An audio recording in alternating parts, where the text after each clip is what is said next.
നമ്മൾ ഇന്ന് പറയുവാൻ പോകുന്ന കഥ കഴിഞ്ഞ പ്രാവശ്യം പറഞ്ഞ കഥയുടെ ബാക്കി ഭാഗമാണ്. ബ്ലൂംഫീൽഡ് ഇട്ട എന്ന ഗ്രാമത്തിൽ ക്യാമ്പ് ചെയ്യുന്നതും അദ്ദേഹത്തിന്റെ സഹായത്തിന് വേണ്ടി കുറച്ച് ബായികളെ വിളിക്കുന്നത് വരെയാണ് നമ്മൾ പറഞ്ഞു നിർത്തിയത്. അതിന്റെ ബാക്കിയാണ് നമ്മൾ ഇന്ന് പറയുവാൻ പോകുന്നത്. നിങ്ങൾ ആദ്യമായിട്ടാണ് ഈ കഥ കേൾക്കുന്നതെങ്കിൽ ഇതിന് തൊട്ട് മുന്നേ ചെയ്ത കഥ കൂടി ഒന്ന് കേൾക്കുക, ഇല്ലെങ്കിൽ നിങ്ങൾക്ക് ഒന്നും മനസ്സിലാകില്ല. അതിന്റെ ലിങ്ക് താഴെ ഡിസ്ക്രിപ്ഷനിൽ കൊടുത്തേക്കാം. അപ്പോൾ കൂടുതൽ കാര്യങ്ങൾ പറയുന്നില്ല, നമുക്കിനിയും നേരെ കഥയിലേക്ക് പോകാം. Welcome back to sniper school കഥകളിലൂടെ.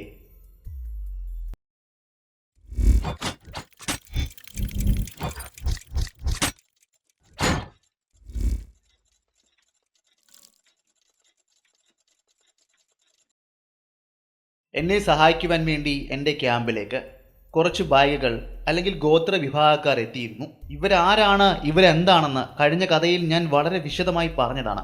അതുകൊണ്ട് ഇതിൽ ഞാൻ പറയുന്നില്ല. അങ്ങനെ എൻ്റെ ക്യാമ്പിലേക്ക് എത്തിയവർക്ക് കുറച്ച് പണം ഞാൻ നൽകി. അവർക്ക് വേണ്ട ഭക്ഷണ സാധനങ്ങൾ വാങ്ങിക്കുവാൻ വേണ്ടി അവരെ തെക്കോട്ട് പറഞ്ഞയക്കുകയും ചെയ്തു. പിന്നെ അവിടെ നിന്ന് കുറച്ചുപേരെ കിഴക്കോട്ടും പടിഞ്ഞാറോട്ടും അയച്ചു. വനത്തിൽ ജീവിതം കഴിച്ചു കൂട്ടുന്നത് കൊണ്ട് തന്നെ അവർക്ക് വനത്തെപ്പറ്റിയുള്ള വിവരങ്ങളെല്ലാം നല്ല പോലെ തന്നെ അറിയാം. അതുപോലെ മൃഗങ്ങളെയെല്ലാം ട്രാക്ക് ചെയ്യുവാനും അവർക്ക് അസാമാന്യമായ കഴിവാണുള്ളത്. അതിനാൽ തന്നെ അവരുടെ തിരച്ചിൽ വ്യാപിപ്പിക്കുവാൻ ഞാൻ അവരോട് പറഞ്ഞു. ആന പോകാൻ സാധ്യതയുള്ള വഴികളിലൂടെയെല്ലാം നിങ്ങൾ സഞ്ചരിക്കണമെന്നും അസ്വാഭാവികമായി എന്തെങ്കിലും ട്രാക്കുകൾ കണ്ടെത്തുകയാണെങ്കിൽ ഒരു നിമിഷം പോലും വൈകാതെ തന്നെ ക്യാമ്പിലേക്ക് വന്ന് റിപ്പോർട്ട് ചെയ്യണമെന്നും ഞാൻ അവരെ ചട്ടം കെട്ടി. അവിടുത്തെ ആളുകൾക്ക് എന്നെ വലിയ കാര്യമാണ്, വലിയ വിശ്വാസവുമാണ്. ആനയെ ട്രാക്ക് ചെയ്യുന്നവർക്ക്, കണ്ടെത്തുന്നവർക്ക് ഞാൻ എന്തെങ്കിലും സമ്മാനം കൊടുക്കുമെന്നും അവർ കരുതുന്നു. അതുപോലെ തന്നെ ഞാൻ ചെയ്യുകയും ചെയ്യും. എൻ്റെ സുഹൃത്തായ ഗൺപത് സിംഗ് എന്നോട് പറഞ്ഞു, ഞാൻ അദ്ദേഹത്തിൻ്റെ ഗ്രാമത്തിലൂടെ കടന്നു പോകുമ്പോൾ അവിടുത്തെ ജനങ്ങൾ കൗതുകത്തോടെ എന്നെ നോക്കുമത്രേ. എന്നിട്ട് അവർ പരസ്പരം പറയും, ദാണ്ടേ സാഹിബ് പോകുന്നുണ്ട്, അദ്ദേഹത്തിൻ്റെ മുഖത്തെ സന്തോഷം നിങ്ങൾ കണ്ടില്ലേ, ആത്മവിശ്വാസം കണ്ടില്ലേ, അദ്ദേഹത്തിന്റെ കയ്യിലെ തോക്ക് നിങ്ങൾ കണ്ടില്ലേ. സ്വയമേ അദ്ദേഹം വിചാരിച്ചിരിക്കുന്നത് അദ്ദേഹം ഒരു വീരനാണെന്നാണ്. എന്നാൽ നമ്മുടെ പ്രസ്തുത പ്രതിയായ കൊലയാനയെ കാണുന്നത് വരെ അദ്ദേഹത്തിന്റെ മുഖത്ത് ആ ചിരി ഉണ്ടായിരിക്കുകയുള്ളൂ. എല്ലാവർക്കും അറിയുന്നത് പോലെ തന്നെ ആനയെ പിടിക്കുവാൻ പോയവരാരും തന്നെ ഇതുവരെയും തിരികെ നാട്ടിലേക്ക് വന്നില്ല. അവരുടെ വെടിയുണ്ടകൾക്ക് പോലും അവന്റെ ശരീരത്ത് ഒരു മുറിവ് പോലും ഏൽപ്പിക്കുവാൻ ഇതുവരെയും സാധിച്ചില്ല. സാഹിബിനും ഇതേ ഗതി തന്നെയാകും. അവന്റെ കൊമ്പിൽ അദ്ദേഹത്തെ കോർത്തെടുക്കും. കേൾക്കാം അധികം വൈകാതെ തന്നെ ഒരു വാർത്ത. ഏതെങ്കിലും ഒരു കാട്ടിലോ തോട്ടിലോ അല്ലെങ്കിൽ വയൽവക്കത്തോ ചതഞ്ഞരഞ്ഞ സാഹിബിന്റെ മൃതദേഹം കണ്ടു എന്ന് മണ്ണിൽ കുഴഞ്ഞ് തിരിച്ചറിയുവാൻ പറ്റാത്ത പാകത്തിന്. സുഹൃത്തെ, അവർ പറഞ്ഞതെല്ലാം എന്നെ വല്ലാതെ നോവിപ്പിച്ചു, വല്ലാതെ വേദനിപ്പിച്ചു. എന്തിനേറെ പറയണം, നിങ്ങളുടെ വീട്ടിലെ വളർത്താനയെ കാണുന്നത് പോലും എന്നെ വല്ലാതെ വിറയൽ കൊള്ളിപ്പിച്ചിട്ടുണ്ട്. ഭയം വല്ലാതെ എൻ്റെ മനസ്സിലേക്ക് ഇരച്ചു കയറി വന്നിട്ടുണ്ട്. ഗൺപത് സിംഗ് കൂട്ടിച്ചേർത്ത് എന്നോട് പറഞ്ഞു. അദ്ദേഹത്തിൻ്റെ മുഖത്തെ വിഷമം അപ്പോൾ നല്ല പോലെ കാണാൻ കഴിയുമായിരുന്നു. തങ്ങളുടെ ഗ്രാമത്തിലേക്ക് ആ കൊലയാന വരുന്നുണ്ടോ എന്ന് വിവരം അറിഞ്ഞു കഴിഞ്ഞാൽ തന്നെ ഗ്രാമചന്തയിൽ നിൽക്കുന്ന ആളുകൾക്കിടയിൽ ഭീതി പടരും. ഒത്തുചേർന്നവർ ചിതറിയോടും. കയ്യിൽ കിട്ടുന്ന സാധനങ്ങൾ എന്തുമാകട്ടെ, അവരുടേതോ അല്ലെങ്കിൽ മറ്റുള്ളവരുടേതോ, അതെല്ലാം എടുത്തുകൊണ്ട് കാണുന്ന വഴിയിലൂടെ അവർ അവിടുന്ന് പലായനം ചെയ്ത് മറ്റേതെങ്കിലും ഗ്രാമത്തിലേക്ക് കുതിച്ചോടും. ഓടുന്ന കൂട്ടത്തിൽ അവരുടെ കയ്യിൽ നിന്ന് വീഴുന്ന എത്ര വിലമതിക്കാനാകാത്ത സാധനമായാലും തിരികെ വന്നത് എടുക്കുവാൻ പോലും അവർ കൂട്ടാക്കത്തില്ല.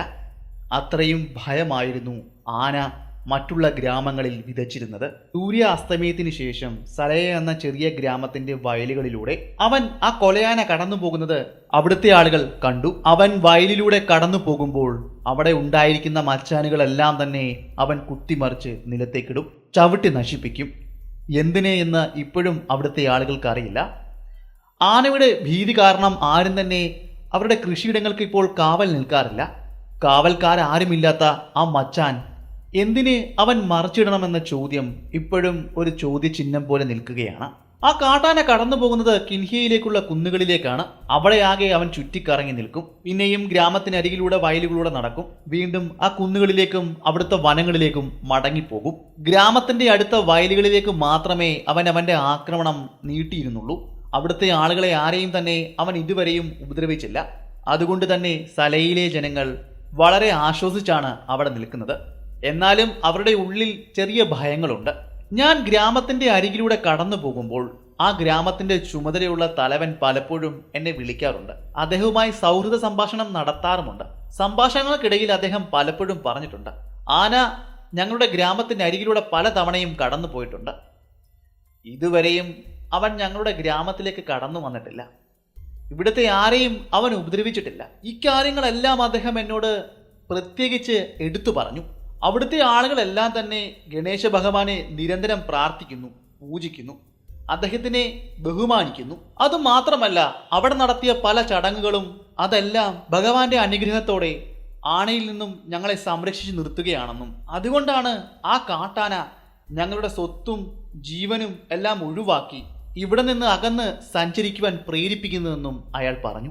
ഇവർ പറയുന്നതിൽ എന്തെങ്കിലും വാസ്തവമുണ്ടോ എന്ന് എനിക്കറിയില്ല.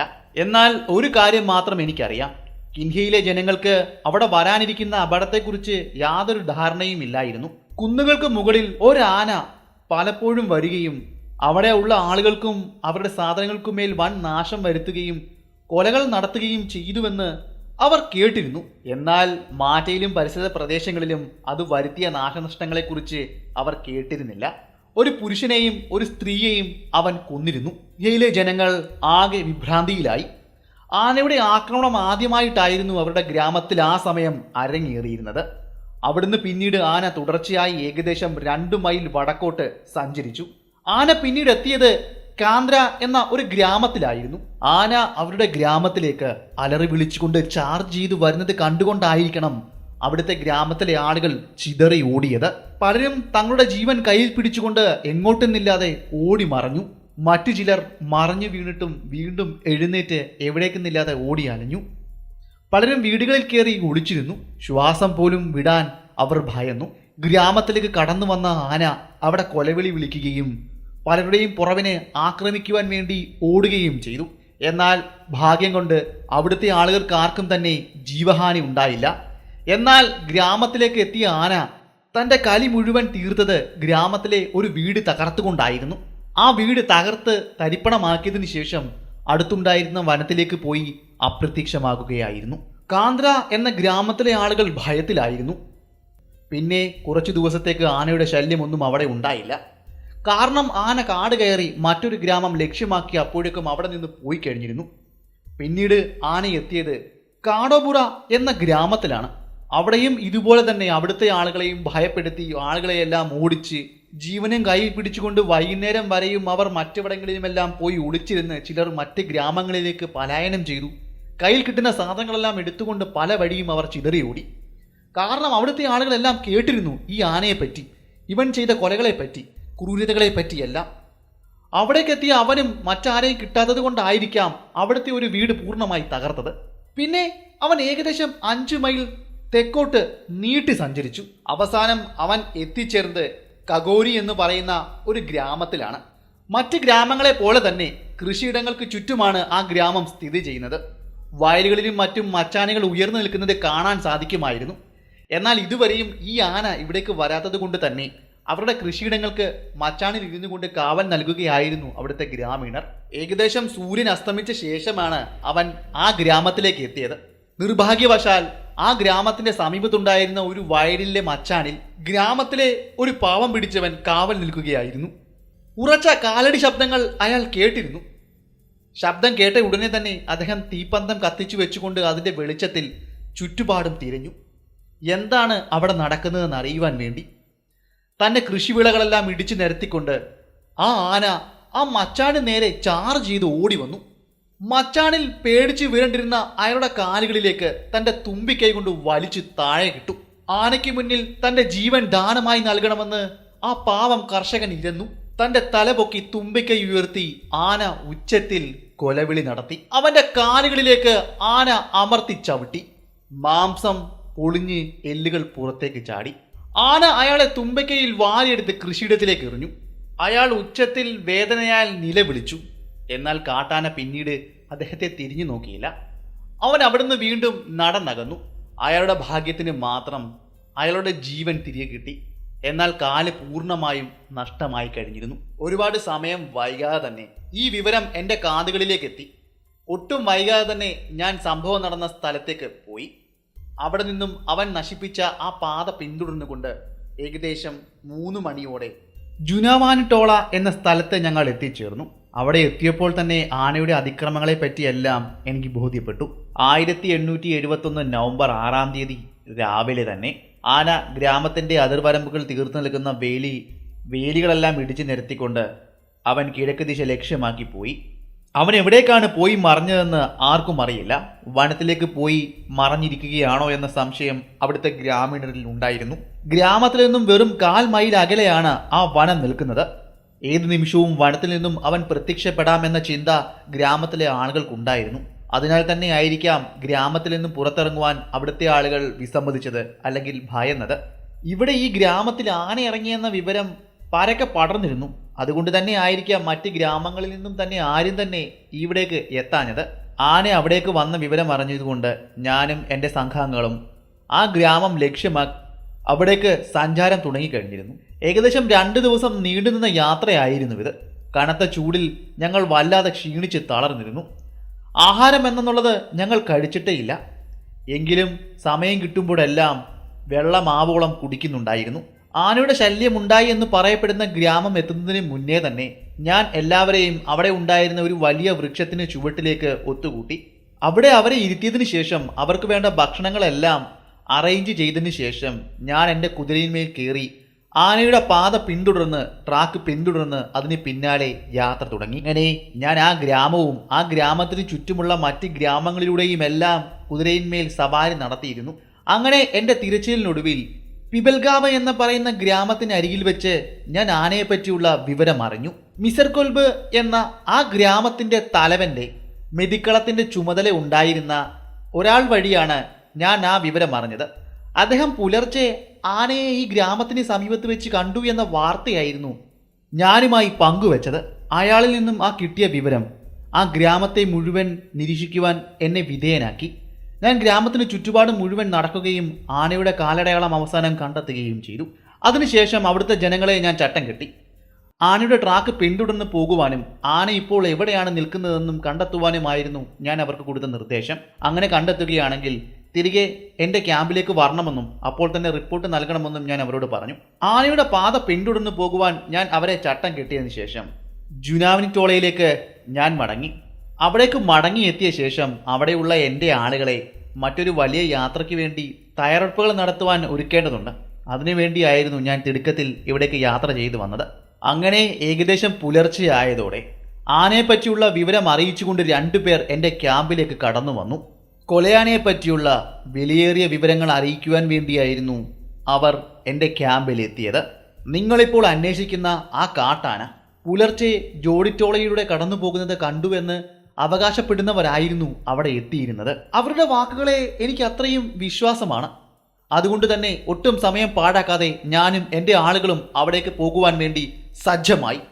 അങ്ങനെ സജ്ജമായി നിൽക്കുന്ന സമയമാണ് അവിടേക്ക് എൻ്റെ സുഹൃത്ത് കടന്നു വരുന്നത്. അദ്ദേഹത്തിൻ്റെ കുതിരയുടെ കുളമ്പടിനാദങ്ങൾ അങ്ങ് അകലെ നിന്നും എൻ്റെ ചെവിയിലേക്ക് എത്തി. ഞാൻ വളരെ വേഗം ക്യാമ്പിന് പുറത്തെത്തി അവിടേക്ക് സൂക്ഷിച്ചു നോക്കി.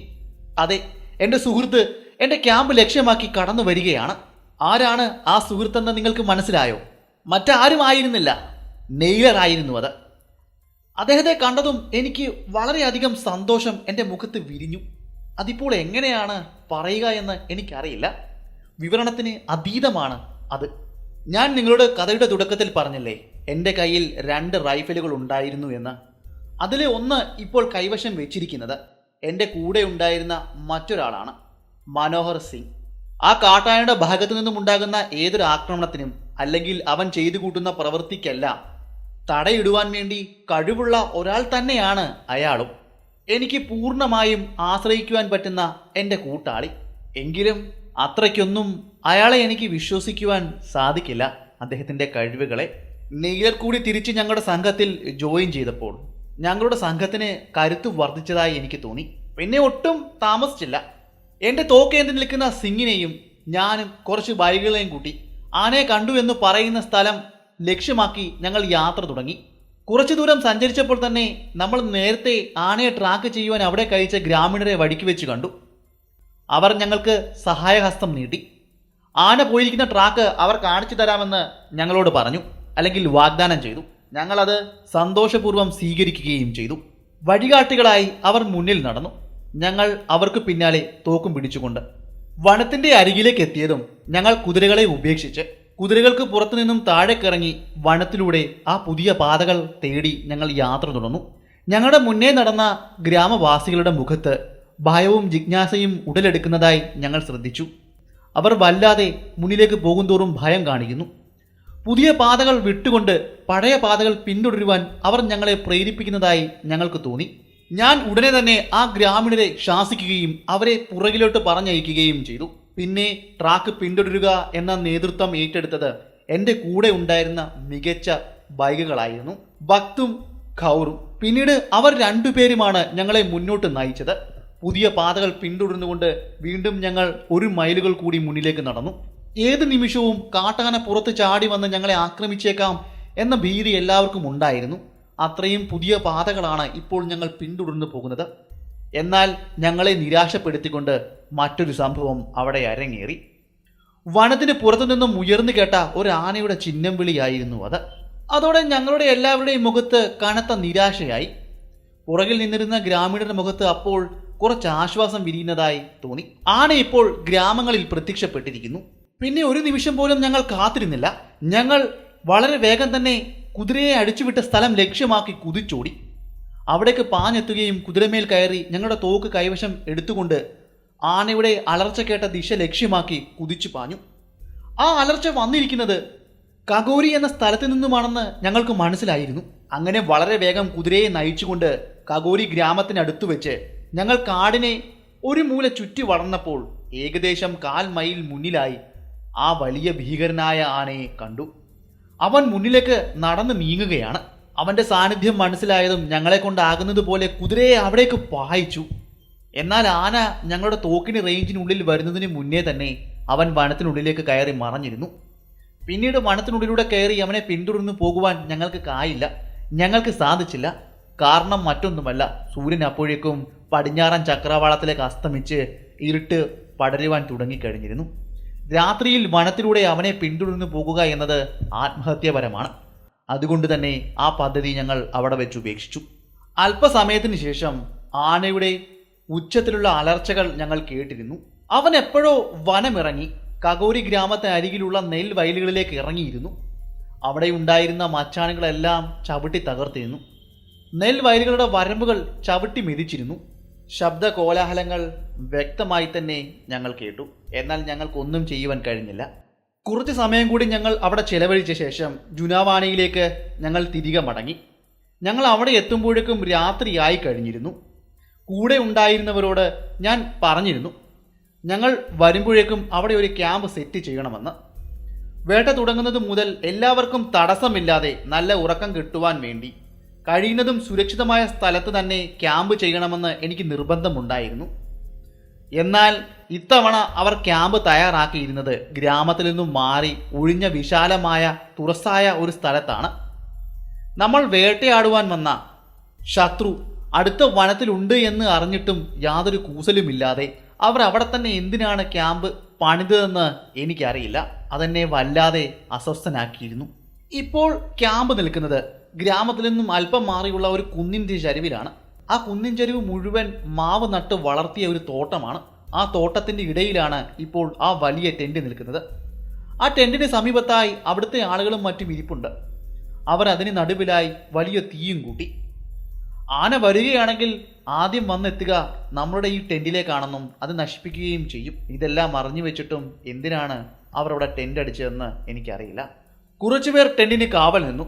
ഞങ്ങൾ രാത്രിയിൽ ടെന്റിനകത്ത് കിടന്ന് സുഖമായി ഉറങ്ങി. ആനയുടെ എന്തെങ്കിലും സാന്നിധ്യം അറിഞ്ഞാൽ ഉടനെ തന്നെ വിളിക്കണമെന്ന് പറഞ്ഞതിന് ശേഷമാണ് ഞാൻ ടെന്റിൽ കിടന്ന് ഉറങ്ങിയത്. ഏകദേശം 9 മണിയോടെ എനിക്കായി ഒരുക്കിയിരുന്ന വൈക്കോൽ കട്ടിലിൽ ഞങ്ങൾ കിടന്നു. ചെറുതായി ഒന്ന് മയങ്ങി. അത് ലഘുവായ ഒരു ഉറക്കമായിരുന്നു.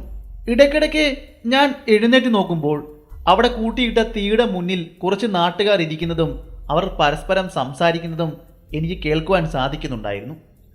അവർക്ക് നല്ല ഉറക്കമൊന്നും വരുന്നില്ല എന്ന് അതിൽ നിന്നും എനിക്ക് മനസ്സിലായി. കാര്യമാക്കാതെ ഞാൻ വീണ്ടും കിടന്നുറങ്ങി. പിന്നീട് രാവിലെ 2 മണിയോടെ ഞാൻ വീണ്ടും ഉണർന്നു. അപ്പോൾ അവിടെ ഉണ്ടായിരുന്ന ഒരു കാവൽക്കാരൻ പറയുന്നത് ഞാൻ കേട്ടു. അരേ മനോഹർ സിംഗ്, നിങ്ങളത് കേട്ടോ? മനോഹർ സിംഗ് പറഞ്ഞു. എന്താണ്? അവിടെ എന്തോ അനങ്ങുന്നത് കേൾക്കുന്നു, എന്തോ തകർക്കുന്നത് കേൾക്കുന്നു. ആന വന്നു എന്നാണ് തോന്നുന്നത്. പിന്നെ ഒട്ടും സമയം പാഴാക്കിയില്ല. ഒരു കാവൽക്കാരൻ വളരെ വേഗം എൻ്റെ ക്യാമ്പിനുള്ളിലേക്ക് വരികയും ഞങ്ങളെ എല്ലാവരെയും ഉണർത്തുകയും ചെയ്തു.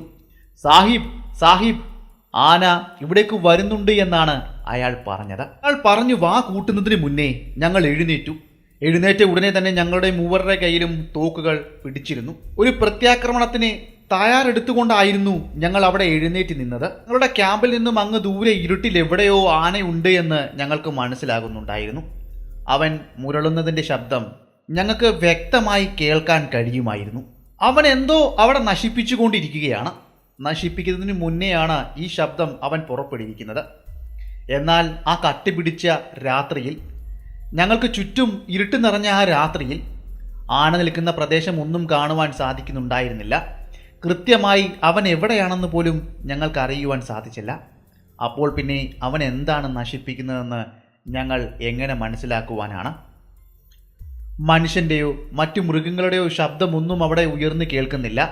ഞങ്ങളുടെ ക്യാമ്പ് ഇപ്പോൾ നിശ്ചലമായി. യാതൊരു ചലനങ്ങളോ ശബ്ദങ്ങളോ ഒന്നുമില്ല.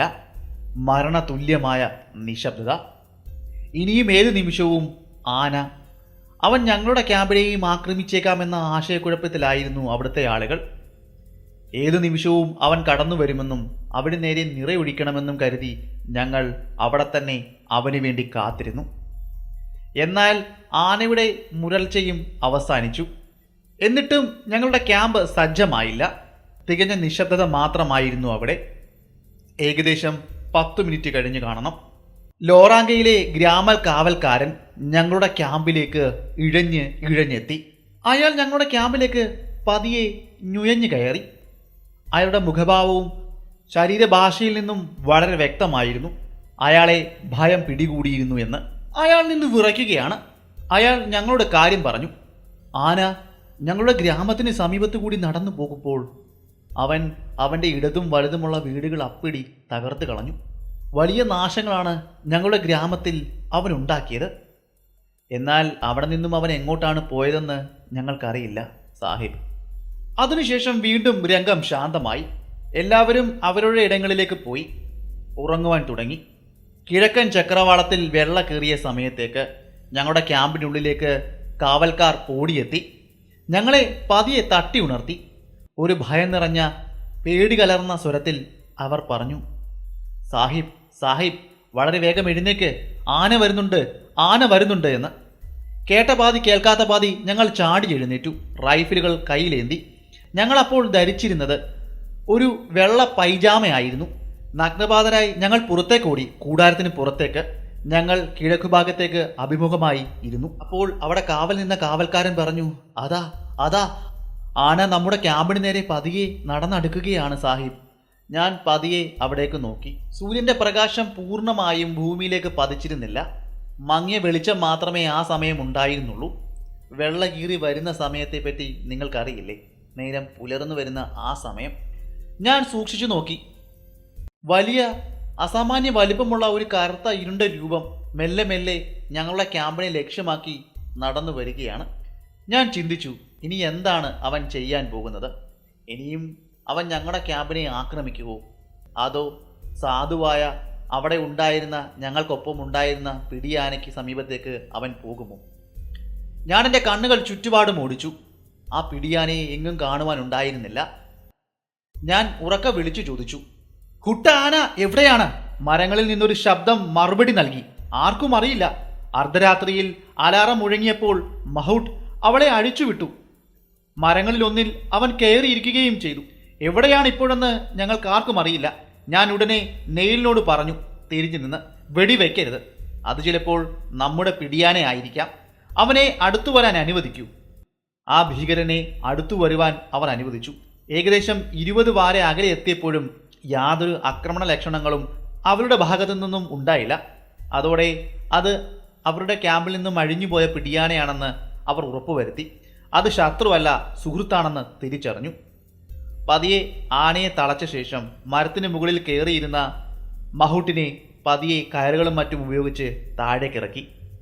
നല്ലപോലെ പുലർന്ന സമയത്ത് സായാഹ്നത്തിൽ സംഭവിച്ച വിവരങ്ങൾ ശേഖരിക്കുവാൻ വേണ്ടി ഞാൻ ആളുകളെ അയച്ചു. ഞങ്ങളുടെ ആളുകൾക്ക് പ്രഭാത ഭക്ഷണം കഴിക്കുവാനും മറ്റൊരു ദിവസത്തെ കഠിനാധ്വാനത്തിന് തയ്യാറെടുക്കുവാനും അവസരം നൽകി. എന്തെല്ലാം നാശനഷ്ടങ്ങളാണ് സംഭവിച്ചതെന്ന് കണക്കാക്കുവാൻ വേണ്ടി ഞാനും എൻ്റെ സുഹൃത്തും ലോറാങ്കയിലേക്ക് നടന്നു. ഞാൻ ഇതുവരെ കണ്ടതിൽ വെച്ച് വ്യാപകമായ നാശനഷ്ടമായിരുന്നു ഞങ്ങളുടെ കണ്ണുകൾക്ക് അവിടെ തെളിഞ്ഞു കാണുവാൻ സാധിച്ചത്. ആ മൃഗം അക്ഷരാർത്ഥത്തിൽ ഗ്രാമത്തിലൂടെ നേരെ നടന്നു പോകുകയായിരുന്നു. എന്നാൽ റോഡുകളിലൂടെയും പാതകളിലൂടെയും ആയിരുന്നില്ല അവൻ നടന്നു പോയത്, മറിച്ച് തോട്ടങ്ങളിലൂടെയും വീടുകൾക്ക് സമീപത്തുകൂടിയും വേലികൾക്കിടയിലൂടെയും എല്ലാമായിരുന്നു. അവൻ്റെ പോകുന്ന ഇരുവശങ്ങളിലെയും വീടുകളും തോട്ടങ്ങളും വേലികളുമെല്ലാം അവൻ പൂർണ്ണമായും അടിച്ചു തകർത്തു. ഞങ്ങൾ അവിടെ നടന്ന സംഭവങ്ങൾ എല്ലാം കണ്ടുകൊണ്ടിരിക്കുന്ന സമയം തന്നെ ഞങ്ങൾ ആനയെപ്പറ്റി നിരീക്ഷിക്കുവാൻ പറഞ്ഞുവിട്ട ആളുകൾ അവിടേക്ക് റിപ്പോർട്ടുമായി എത്തി. അവരുടെ നിരീക്ഷണ വിവരങ്ങൾ ഞങ്ങളുമായി പങ്കുവച്ചു. പുലർച്ചയോടെ ആന കിഴക്ക് ഏകദേശം 4 മൈൽ അകലെയുള്ള കോസ്മാരിയിലെ കാടുകളിലേക്ക് പോയി മറഞ്ഞു എന്ന വിവരമായിരുന്നു ഞങ്ങൾക്ക് അവർ കൊണ്ടുതന്നത്. അവിടുത്തെ ഗ്രാമത്തിലെ ആളുകളെ അവൻ ഓടിക്കുകയും വിരട്ടുകയും ചെയ്തു. അതുമാത്രമല്ല, അവൻ കോസംദോഹയ്ക്ക് അടുത്തുകൂടി കടന്നു പോകുമ്പോൾ അവിടെ ഉണ്ടായിരുന്ന ഗ്രാമത്തിൻ്റെ കാവൽക്കാരനെ ഏറെ ദൂരം കൊല്ലുവാൻ വേണ്ടി പിന്തുടർന്നുവെന്നും അയാൾ ഭയം കൊണ്ട് എവിടേക്കോ ഓടി മറഞ്ഞുവെന്നും അവിടുത്തെ ആളുകൾ പറഞ്ഞു. നാശനഷ്ടം, വീടുകൾ തകർക്കൽ, ആളുകളെ പിന്തുടരൽ, അവരുടെ ധാന്യശേഖരണങ്ങൾ നശിപ്പിക്കൽ, ഇങ്ങനെയായിരുന്നു കാര്യങ്ങൾ. ഞങ്ങൾ രാവിലെ 10 മണിയോടെ കോസ്മാരിയിലെ എത്തിച്ചേർന്നു. ആ ഗ്രാമത്തിലെ ആളുകൾ ഞങ്ങളെ സ്വീകരിക്കുവാൻ വേണ്ടി അവിടേക്ക് ഓടിയെത്തിയിരുന്നു. എന്നാൽ ഞങ്ങൾ കടന്നു പോകുന്ന മറ്റ് ഗ്രാമങ്ങളിലെ ആളുകൾ ആരും തന്നെ അവരുടെ വീടുകളിൽ നിന്നും പോലും പുറത്തിറങ്ങുവാൻ കൂട്ടാക്കിയില്ല. തീവ്രമായ ഉത്കണ്ഠയും ഭയവുമായിരിക്കാം അതിന് കാരണം. ഞങ്ങൾ കോസ്മാരിയിൽ എത്തിച്ചേർന്നപ്പോൾ ഞങ്ങൾക്ക് കാണുവാൻ സാധിച്ചത് തകർക്കപ്പെട്ട വീടുകൾ, ഭാഗികമായി കത്തി നശിച്ച തടികൾ, ആന ചിതറിച്ച മെതിക്കാത്ത ധാന്യങ്ങൾ, ഇവയെല്ലാം ഞങ്ങൾക്ക് അവിടെ കാണുവാൻ സാധിച്ചു. അവിടുത്തെ ആളുകൾ ഓരോന്നും ഞങ്ങളെ കൊണ്ട് കാണിച്ചു എന്ന് പറയുന്നതായിരിക്കും ശരി. അതുമാത്രമല്ല, അവിടുത്തെ ആളുകൾക്ക് സംഭവിച്ച അപകടങ്ങളെപ്പറ്റിയും അവർ തലനാഴികയ്ക്ക് രക്ഷപ്പെട്ട കാര്യങ്ങളും ഞങ്ങളുമായി പങ്കുവച്ചു. അവരുടെ കഥകൾ കേൾക്കാൻ ഞങ്ങൾക്ക് അപ്പോൾ സമയമുണ്ടായിരുന്നില്ല. കാരണം ആനയെ കണ്ടെത്തുവാനുള്ള ഏറ്റവും അനുയോജ്യമായ സമയം ഇതാണ്, പ്രവർത്തനത്തിനുള്ള കൃത്യമായ സമയം. അവൻ സാധാരണയായി വൈകുന്നേരം 5 മണിയോ അല്ലെങ്കിൽ 4 മണിക്കോ അവൻ്റെ പ്രവർത്തനം തുടങ്ങും. അതായത് അവൻ്റെ ആക്രമണ പരമ്പരകൾ. ഗ്രാമങ്ങളിലോ വയലുകളിലോ അവൻ ഇറങ്ങുകയും അവൻ്റെ ആക്രമണ പരമ്പരകൾ തുടരുകയും ചെയ്യും. അതിനുശേഷം രാവിലെ 6-7 മണിവരെ അത് തുടരുകയും പിന്നീട് അവൻ കാട്ടിലേക്ക് പിൻവാങ്ങുകയും ചെയ്യും. പിന്നെ അവൻ കാട്ടിലൂടെ ഏറെ ദൂരം സഞ്ചരിച്ച് ഏകദേശം ഉച്ചയോടെ അവൻ എവിടെയെങ്കിലും വിശ്രമിക്കുകയോ അല്ലെങ്കിൽ എന്തെങ്കിലും കളികളിൽ ഏർപ്പെടുകയോ ചെയ്യും. അല്ലെങ്കിൽ ഇപ്പോൾ വനത്തിലൂടെ അവൻ സഞ്ചരിച്ചു കൊണ്ടിരിക്കുകയായിരിക്കും. ഇത്രയും നിഗമനത്തിലാണ് ഞങ്ങൾ എത്തിച്ചേർന്നത്.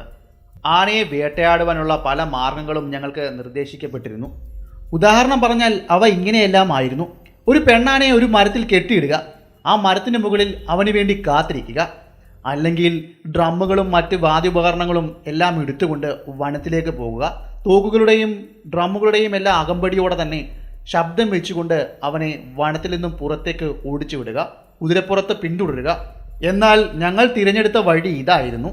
ഉച്ചയ്ക്ക് അവൻ വിശ്രമിക്കുന്ന സമയത്ത് പൂർണ്ണ നിശബ്ദതയിൽ അവൻ അവൻ്റെ അരികിലേക്ക് എത്തിച്ചേരുക, കാറ്റിൻ്റെ ഗതിയും മറ്റും നിരീക്ഷിക്കുക, സാഹചര്യങ്ങളെല്ലാം പരിശോധിച്ച് അവൻ ഞങ്ങളെ കാണുന്നതിന് മുന്നേ തന്നെ അവൻ്റെ അരികിലേക്ക് എത്തിച്ചേരുക, അവനെ കണ്ടുമുട്ടുക, അതിനുശേഷം അവനെ വെടിയുതിർത്ത് കൊല്ലുക.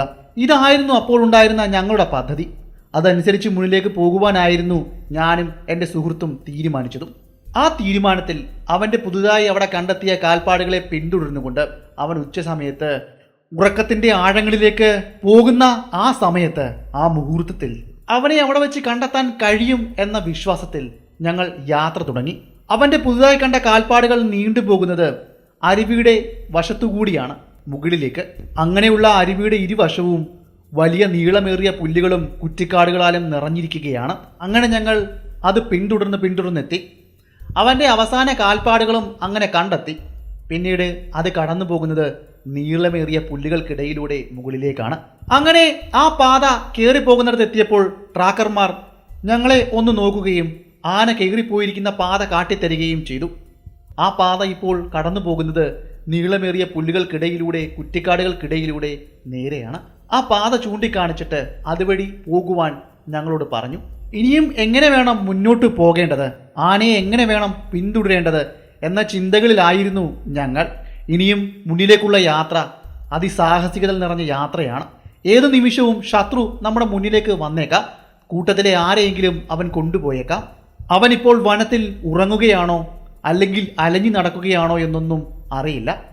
ഇനിയും മുന്നോട്ടുള്ള യാത്ര അതിസാഹസികത നിറഞ്ഞ യാത്രയാണ്. നമ്മുടെ ഇന്നത്തെ കഥ ഈ അരുവിയുടെ തീരത്ത് വെച്ച് അവസാനിക്കുകയാണ്. ഇനിയും മുന്നിലോട്ടുള്ള കഥ അടുത്ത ദിവസം പറയുന്നതായിരിക്കും. താരതമ്യേന വലിയ കഥ ആയതുകൊണ്ടാണ് ഇങ്ങനെ ഭാഗമായി പറയേണ്ടി വരുന്നത്. അടുത്ത ഒരു ഭാഗത്തോടു കൂടി ഈ കഥ അവസാനിക്കുന്നതാണ്. പുതിയൊരു വീഡിയോയുമായി അടുത്ത ദിവസം വരുന്നതായിരിക്കും. അതുവരെ ഗുഡ് ബൈ.